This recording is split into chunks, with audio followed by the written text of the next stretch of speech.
Good day, everybody. Today we are going to learn how to divide complex numbers. And when we're all done today, you're going to be able to do a problem like what's seen here in the do.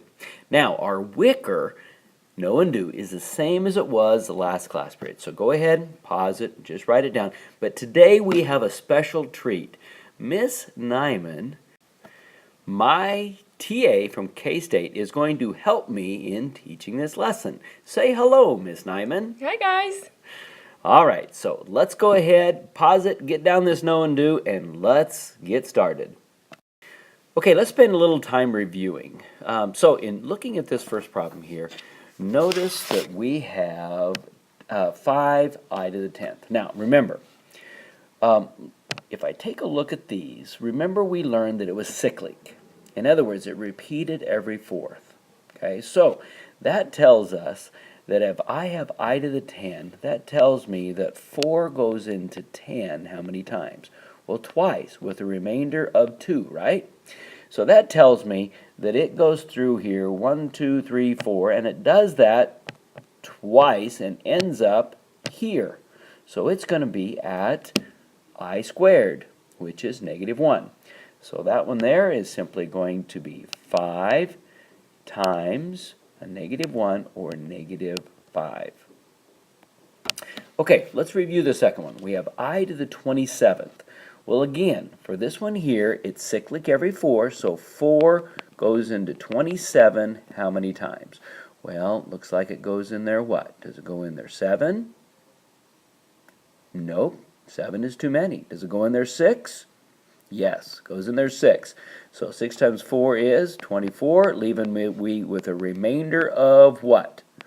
3. That's right. So what's going to happen there is this thing is going to go 1, 2, 3, 4, 1, 2, 3, 4, and it's going to go through there how many times?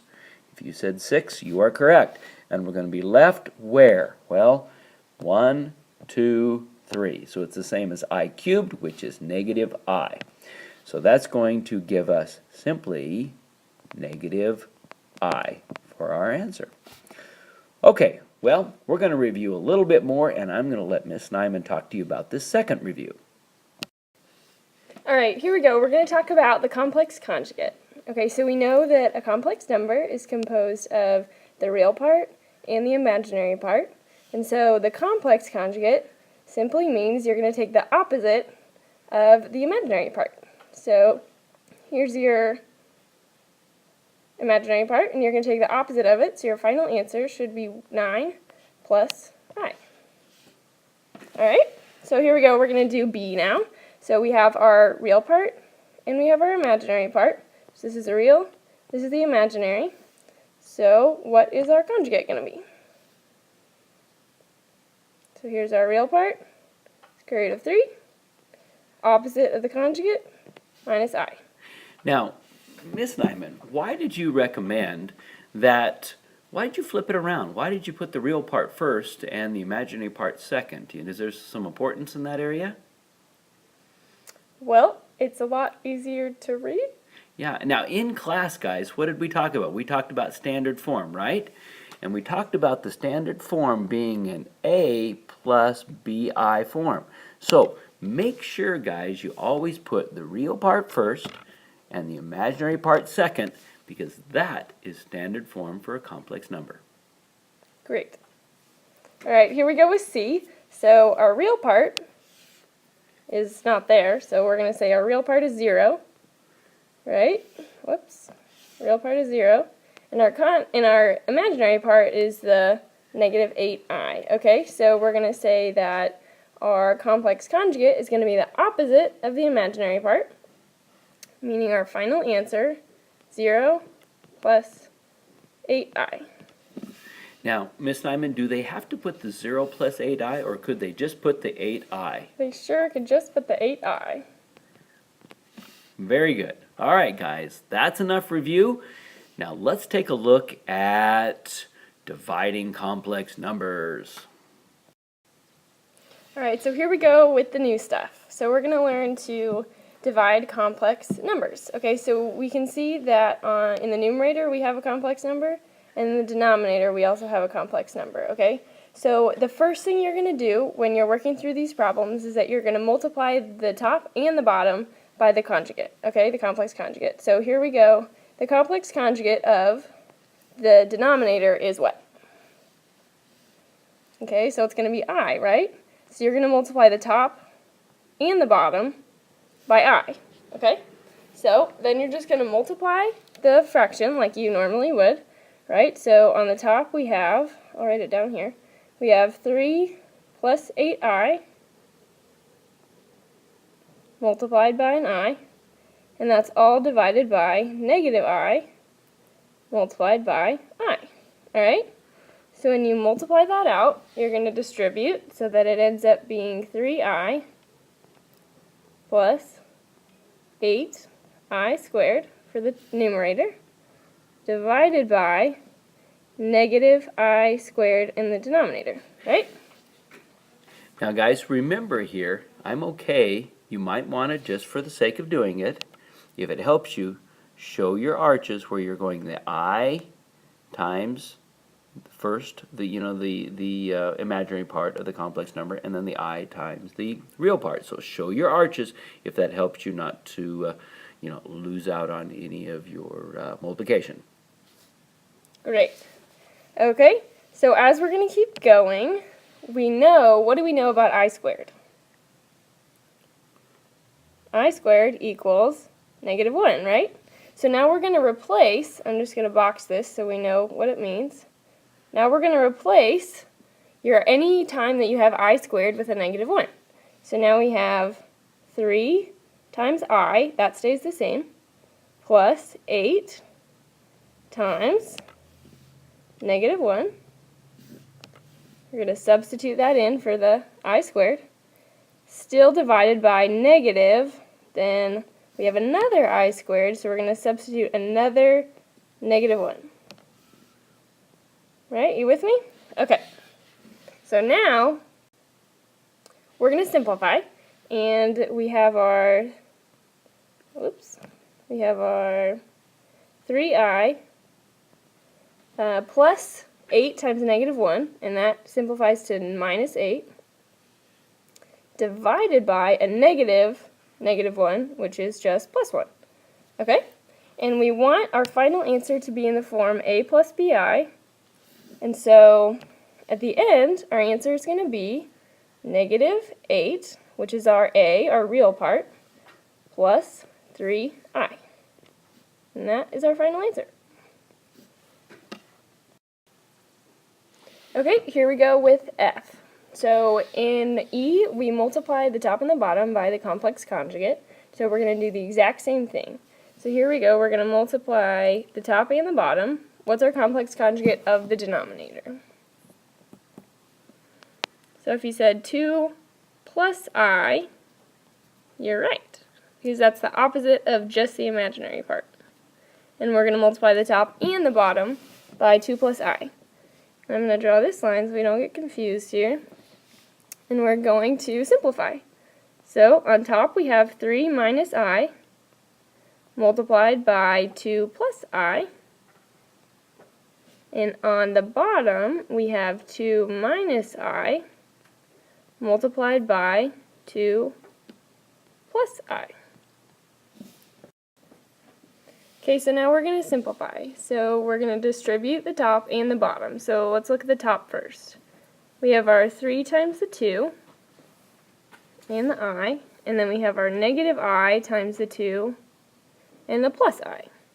And then on the bottom, we're going to distribute the 2 to the 2 and to the I, and then negative I to the 2 and to the I.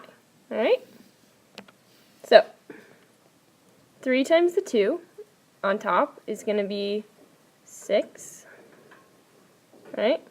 And then 3 times 3 here times the I, you're going to be left with plus 3i. Then negative I times the 2 right there, you're going to be left with minus 2i. And last one on the top, we're going to have negative I times a positive I. So that means you're going to be left with minus I squared. So So that's the numerator.